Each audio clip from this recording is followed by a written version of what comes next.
като че ли Борнемут е групиран доста дълбоко и това дава възможност на Куинс Парк Рейнджърс да разгръща хубаво своите атаки.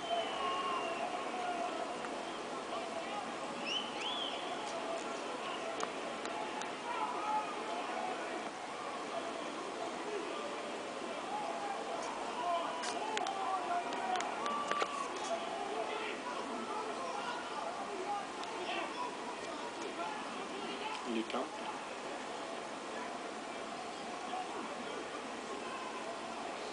Пробили с 18 сухи мрежи през сезона. През 2012 той присъедини в Куинс Парк Рейнджърс, напускайки Уест Хем. Със сигурност не е очаквал, че ще изпадне с QPR. Иначе не за първи път на Роб Грин му се налага